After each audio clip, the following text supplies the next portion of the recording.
1 2 1 2. So kankole. Ladies and gentlemen, so much welcome to Celeb Jazz. Amanya yenze Kabaka Smith nga bulijjo, as always kings when they meet with the kings ate gubera muliro. So nchaziza staba n'abakyala abanaba kabaka. Hi Cindy. Hello. How are you? I'm good. How are you? How is it? It's busy, good. I'm excited.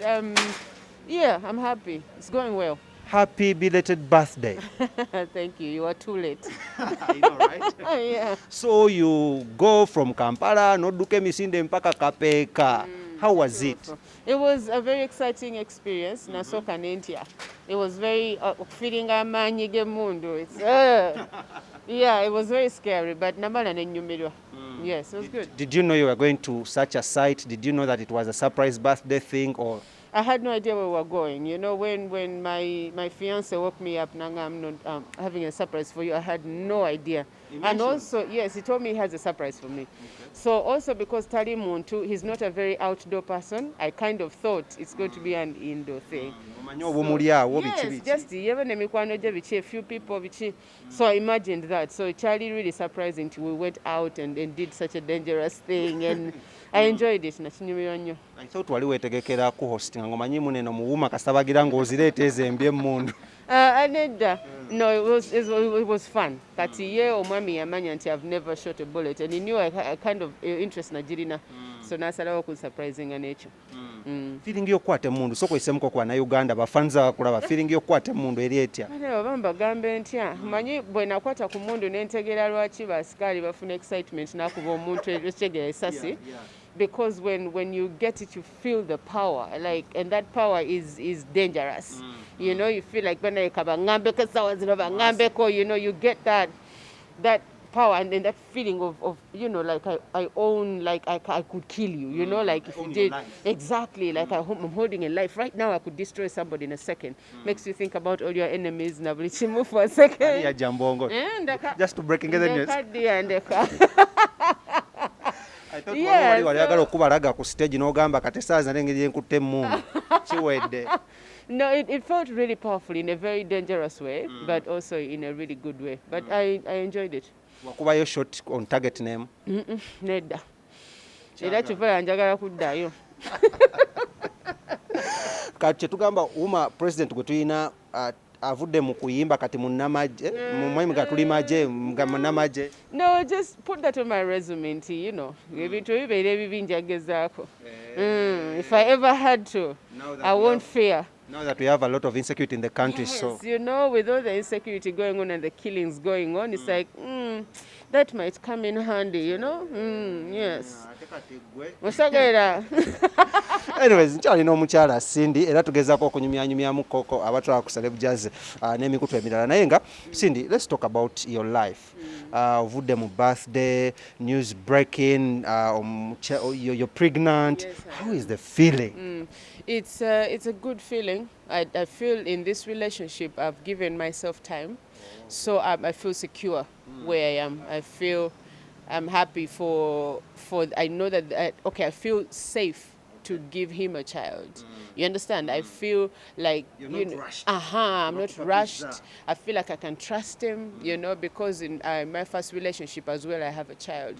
So it is very hard as a parent, okuddamu okwesiga omuntu for that, because I don't want to have another child without all that experience. So being healing from the last relationships, I've gotten through that to the point that I trust what is happening to me is the right thing and I'm making the right decision.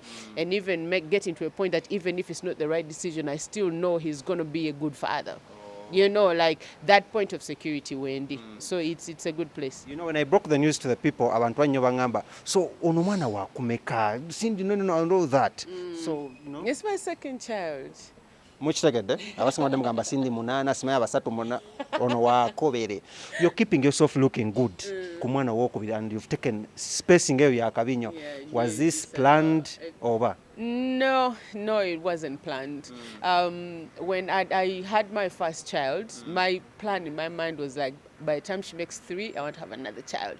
I wanted to have 3 children in 5 years, like, you know, like Nchiteke Onchimare. then I go back. Yes, like just do it once and get done. But suddenly, unfortunately, the relationship didn't work out. So now Amani is making 10.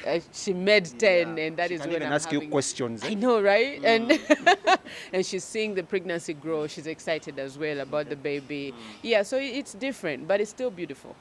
I know you.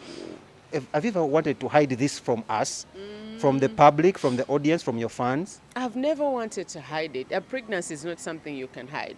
I love the man, omusajja mwagala. It's not like it's a secret, but mumanyi, so why hide the results of this relationship? So nali sagala chikweka, but nali sagala kyogerako. Because it's not, the truth is it's none of your business. I feel like it's a private thing. Yeah, omwana tali accessory oba nanga new line of clothes jenfunye oba heat.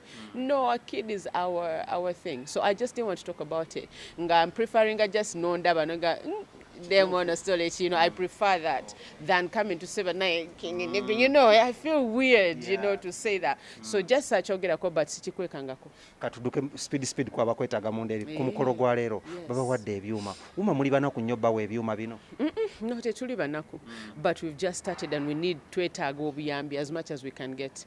Kubanga twakatandika esente zetwafunyeko tezimala, so bo kutwongeramu tuyambako mweno jani. Chiba chirungi, it's a good thing. We're not broke at all. We are a very powerful association, but we just began. So these are all just steps. How are you going to do? How are you going to use this? And then we're going to be on our way. Ebyuma byomumanyi bikozesa? Nedda. Tetumanyi because so that's why yabadde agambye tugenda kuweereza representatives ogenda okuyiga how to use. Yes. Okitegeera ate byonna biri. Mpuli ate mwasoma abamu. Brad bangi nnyo tetwasoma. Yes, and then abasinga we twasoma tetwatuuka mu kusoma IT. Okitegeera a lot of us studied other things. So we are going to tugenda kwetaaga okukola ki okubiyiga. But we are willing to learn. Obukadde nkaaga bwaleeta a lot of chaos. Bwe twalaba check ezo nga zifulumye.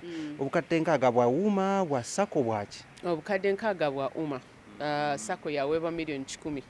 Yes, so obukadde nkaaga bwa UMA kutandika, it's for basically it's bwenga abantu no structure tebakitegeera, but structure is about creating an addresses. Okitegeera nti no kekana kafo balina database abeggulu balina abawa balina, so that is the 60 million. Ate ekituufu kiri nti tezimala, but tulifuba okukolako kye tusobola kwezo yete tusobola tulabu tuzigaa tezimala kati tuzituulirire. No, we're still working with it nga bwe ziri.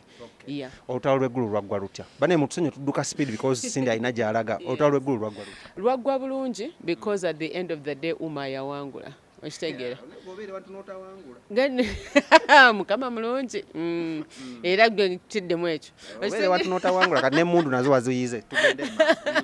So I think God was with us. I mean, we're arguing. That's the truth. And it's not like UMA yoka yawangula.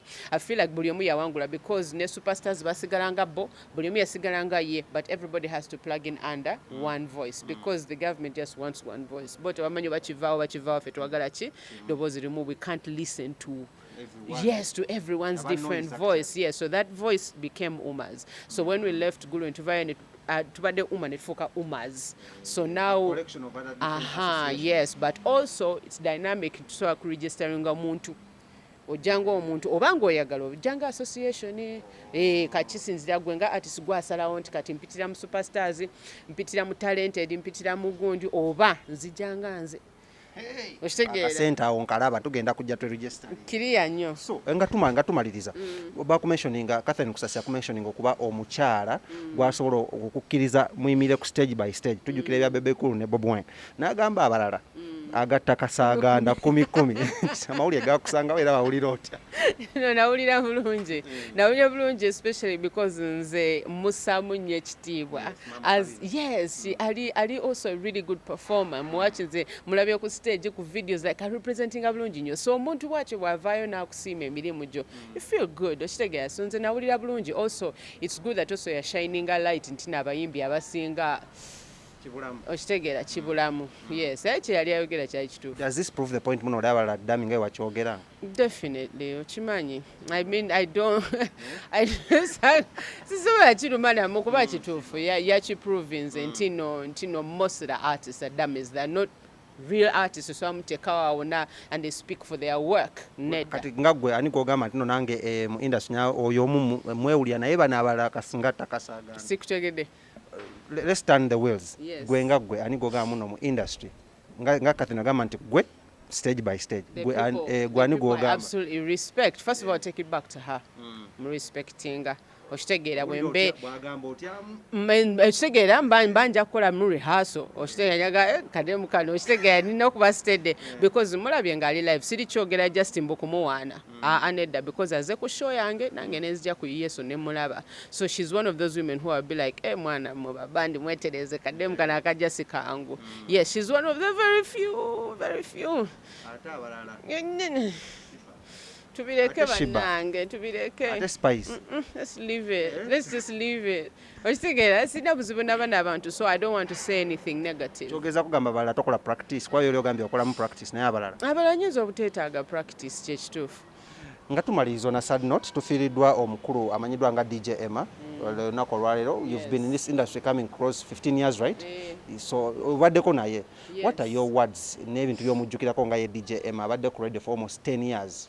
I would say what I'm going to miss most about DJ Emma is that omuntu ayagala music nga music okitegeera nga teyakiyingira mufuna quick money kubanga ekyo ekintu bapresenta bangi abeera ayagala mwana nze mpaayo kompaayo nkunyige play wali eri, but he also had a heart nti nasobola artist nagamba mwana kagaye kano kalina talent nze ngenda kakuba okitegeera despite what people are saying me I'm going to play Cindy because she's talented not because yaze wano nanyigayo kasente. So I'm going to miss ogwo omutima omulungi kuba kati batono nnyo okuba nti nagenda zanya music lwa mutima ne woba ne talent atya kati baagala ki kajja, so ngenda mumisinga olwekyo. Ebigambo Musa omwoyo gwe Mukama. Yes, Mukama muwumuze mirembe. You know, we're going to miss you. I hope you're in a better place now, DJ Emma. Your last words to the fans. I can't let that go nga tobagambyeyo kagambo kalungi. These are not my last words. Oh, sorry. Yo, now. Maternity leave or? For now, no, I'm still too strong to go on maternity leave, so I'm still working. Naye mweyongere okunsabira, you know, emikolo njagala gituukirire, but these things are not. Otherwise, thank you. Naye weebale nnyo. Kale, that is the king herself with the king himself on Celeb Jazz. Tubagala nnyo nkola n'omukulu amanyiddwa nga Sir Lawrence emabegeyo ate nga bateekamu ssente sibale bannaffe ba King Montage Studios wali ennankula ye ku bitaala ate n'omulala weekwate Haji Jaffa Musa awo emukono ewantone abeere nga ate naye akuwonya ebizibu misambwa mizimu buli kintu nene kyakutuukako ku bulamu bwe oyagala genda bweru gende wa Haji Jaffa Musa ewantone awo enakisunga obeere nga omwekwatako akusomera edduwa osobola okuba nga nawe otereza obulamu omusiibe bulungi mweraba.